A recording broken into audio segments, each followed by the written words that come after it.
কিছুদিন আগে সমকামিতার অভিযোগে ডুয়েটের 5 শিক্ষার্থীকে হল থেকে বহিষ্কার করা হয়েছে। বিভিন্ন আবাসিক প্রতিষ্ঠানে নীরবে সমকামিতা চলছে বলে শোনা যায়। এহেন বিকৃত যৌনাচার রোধে করণীয় কি? আমরা অনেকেই আসলে বিষয়টা অবগত আছি। খুবই দুর্ভাগ্যজনকভাবে বাংলাদেশে সমকামিতা এবং বিকৃত যৌনতা এটাকে পুশ করবার চেষ্টা করছে এদেশে বিদেশিদের এজেন্ডা ধারক কিছু এনজিও। ঠিক একইভাবে এ সমস্ত এনজিওগুলো আমাদের দেশের পলিসিতে, আমাদের দেশের পেপারসে, বিভিন্ন ফরম ইত্যাদিতে তারা এই বিষয়টাকে নরমালাইজ করার চেষ্টা তারা করছেন। বাংলাদেশের প্রচলিত আইনে আমরা জানি সমকামিতা অপরাধ এবং দণ্ডনীয় অপরাধ, শাস্তিযোগ্য অপরাধ। তো এরকম অপরাধ কর্মকে স্বাভাবিক করার চেষ্টা যারা রত আছে তারা এদেশের শত্রু ছাড়া বন্ধু হওয়ার কোনো প্রশ্নই থাকতে পারে না।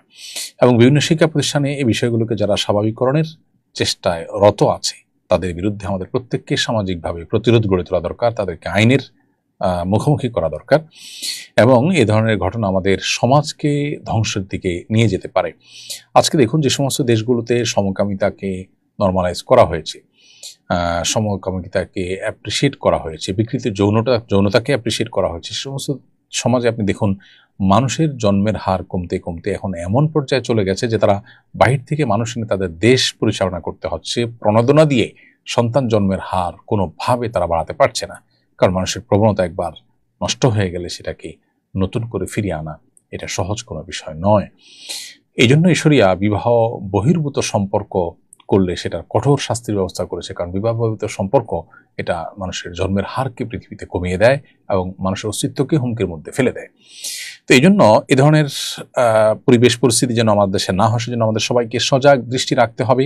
রাজনৈতিক দলগুলো তাদের বিভিন্ন ঘোষণা, তাদের বিভিন্ন দফা এবং পেপারস এগুলোতে নানান কৌশলে ইনক্লুসিভ ইত্যাদি শব্দের মারপ্যাচ দিয়ে এই সমকামিতাকে আমাদের দেশে নরমালাইজ করার একটা অপচেষ্টা চলমান আছে। প্রত্যেকটা নাগরিককে সচেতন থাকতে হবে, সতর্ক থাকতে হবে। কোনোভাবেই আমাদের এই ভূখণ্ডে সেরকম নোংরামি এবং বিকৃত যৌনাচার এটাকে আমরা স্থান দিতে পারি না।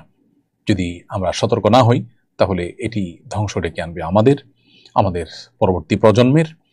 অন্যান্য মুসলিম দেশগুলো ব্যাপারে যেরকম শক্ত অবস্থানে রয়েছে, মালয়েশিয়াতে এ ধরনের কোনো সিম্বলও যদি কেউ ব্যবহার করে যেটা সমকামিতাকে প্রমোট করে তাহলে তার জন্য দণ্ডনীয় শাস্তির ব্যবস্থা রয়েছে, দণ্ড রয়েছে, শাস্তি রয়েছে। তো প্রচলিত আইনে তারা যেরকম এটাকে কঠোরভাবে দমন করছেন আমাদেরও সেটাকে সেভাবে দমন করা উচিত। রাশিয়া, চায়না সব পৃথিবীর বহু দেশ এখন সতর্ক হয়েছে এই বিষয়ে। আমাদের উচিত হলো সতর্ক থাকা। পশ্চিমা যে সমস্ত দেশগুলো ইতিমধ্যে এই বিকৃতির জোয়ারে গা ভাসিয়েছে সে সমস্ত দেশেরও সচেতন মানুষগুলো, অভিভাবকরা রাস্তায় নেমে আসছে তাদের সন্তানকে এদেরকে বাঁচাবার জন্য, তাদের সমাজ এবং পরিবারকে বাঁচাবার জন্য। আমাদের উচিত সতর্ক থাকা, আমাদের উচিত গড্ডালিকায় বা স্রোতে গা না ভাসানো। তা না হলে আমাদের পরিণতি পশ্চিমাদের মতোই হবে এবং সেটা হবে খুবই দুর্ভাগ্যজনক বিষয়।